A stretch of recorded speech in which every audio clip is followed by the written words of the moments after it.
नमस्कार दोस्तों, the express study में का फिर से स्वागत है।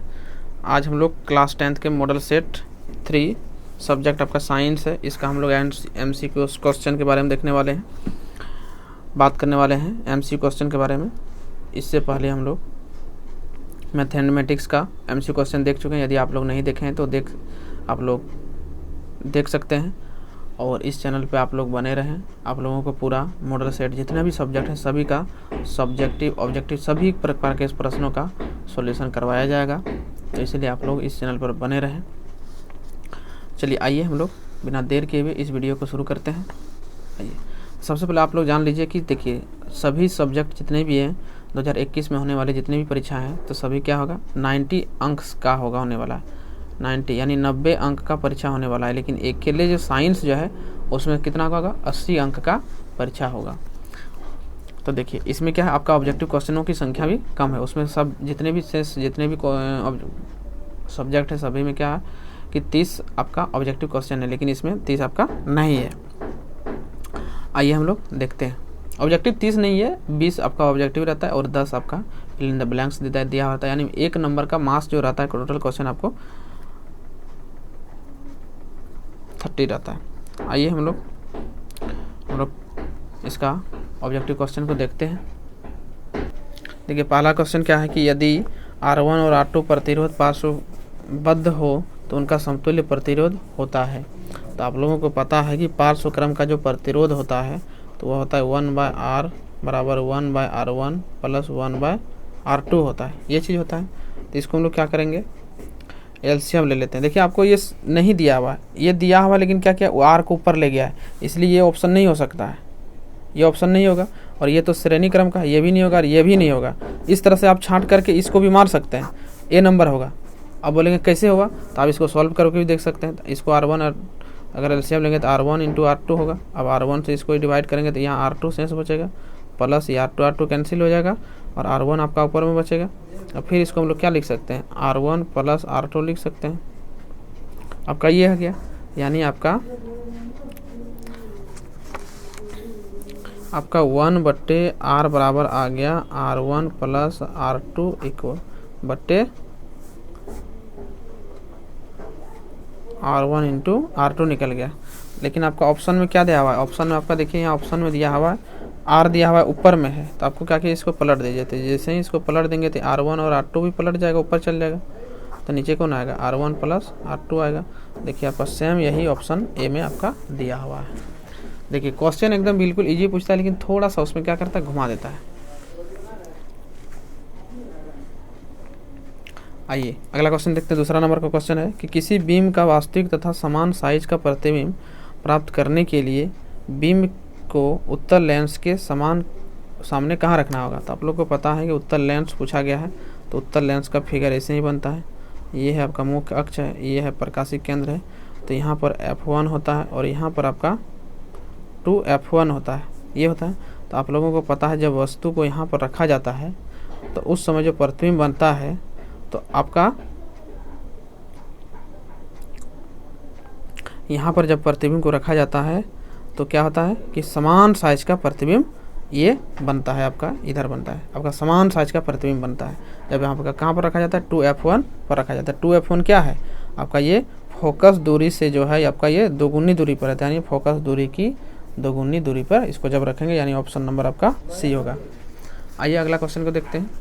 तीसरा नंबर का सवाल को देखते हैं। तीसरा नंबर में क्या है देखिए कि निम्न में से किसका उपयोग खाना बनाने वाले ईंधन के रूप में नहीं किया जाता है।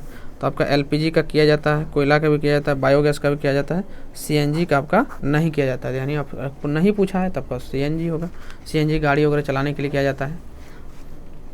अगला देखते हैं कि निम्न में से किस देश को पवनों का देश कहा जाता है। तो निम्न में से किसको कहा जाता है, आप लोगों को पता होगा कि डेनमार्क जो है ऐसा देश है उसको पवनों का देश कहा जाता है। क्यों, क्योंकि वहाँ हमेशा पवन चलते रहता है, अब बहुत तेज रफ्तार से वहाँ पवन चलते रहता है, इसलिए पवनों का देश कहा जाता है डेनमार्क को।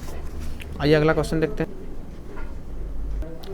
उसके बाद दिया कि घरेलू विद्युत परिपथों में किस संयोजन का उपयोग नहीं किया जाता है। तो आप लोगों को पता है कि श्रेणी क्रम जो होता है, श्रेणी क्रम का यूज नहीं किया जाता है। तो क्या होगा श्रेणी क्रम, यानी श्रेणी क्रम का जो होता है घर में इसका प्रयोग नहीं करता। हम लोग घर में कौन सा करते हैं, पार्श्व क्रम का उपयोग करते हैं। तो आपका ये कौन सा पूछा है, नहीं पूछा है, तो श्रेणी क्रम होगा। ये श्रेणी क्रम का उपयोग घर में नहीं किया जाता है। तो श्रेणी क्रम आप लोगों को पता है कि श्रेणी क्रम इस प्रकार से होता है कि श्रेणी क्रम इसलिए नहीं किया जाता है क्योंकि श्रेणी क्रम संयोजन जो होता है, मान लेते हैं कि आपका बल्ब दिया हुआ है,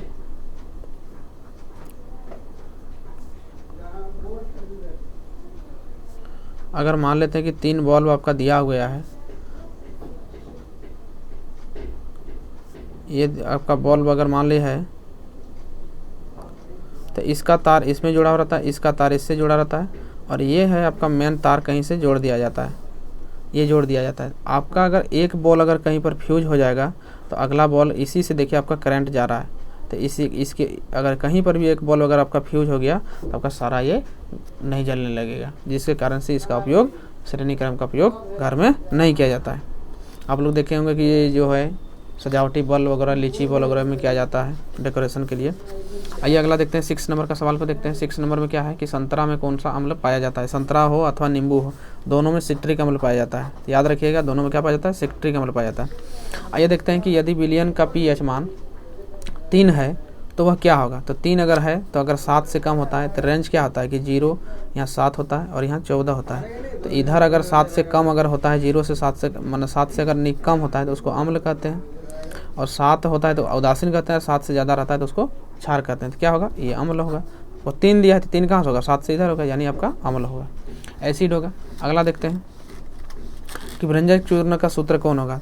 तो ये तो आपका नहीं होगा क्योंकि ये तो आपका बुझा हुआ चूना का सूत्र है, ये भी नहीं होगा आपका, ये भी नहीं होगा आपका। ऑप्शन नंबर आपका ये होगा CaOCl2, ये होगा आपका ऑप्शन नंबर ए सही होगा।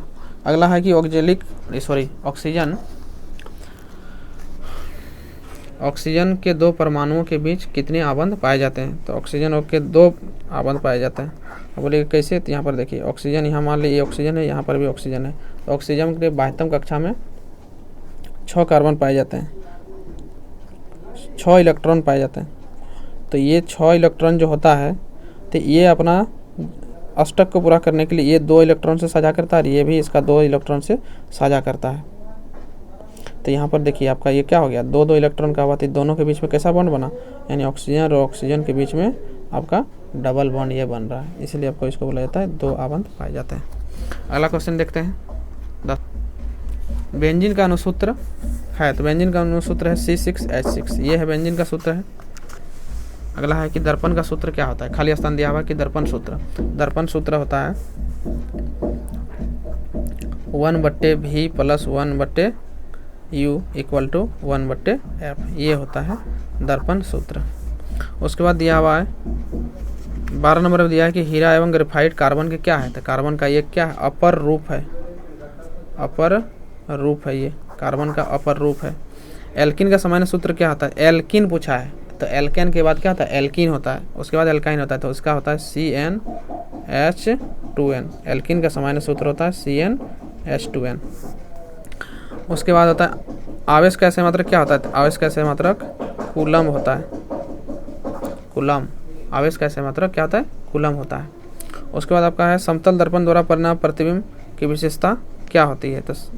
तो ये आपको लिखने के लिए बोला, विशेषता उसका पार्श्व परिवर्तन होता है समतल दर्पण में, जितने दूरी पर वस्तु रहता है। ये आपका 2 नंबर का सवाल है। तो आइए इसके लिए हम लोग एक अलग वीडियो से देखते हैं, अलग वीडियो इसके लिए बनाते हैं, क्योंकि ये वीडियो आपका लंबा हो जाएगा, जिसके कारण से इसको नहीं बता रहे हैं। इसमें सिर्फ आपको ऑब्जेक्टिव क्वेश्चन बताया जा रहा है, इसलिए आप लोग इस चैनल पर बने रहें। इस चैनल पर आपको जितने भी मॉडल सेट है, सभी मॉडल सेट को आपका सॉल्यूशन कराया जाएगा, इसलिए आप लोग इस वीडियो के अंत तक बने रहें और आप लोग इस चैनल पर भी बने रहें। आइए हम लोग मिलते हैं नए वीडियो में, तब तक के लिए आप सभी को जय हिंद।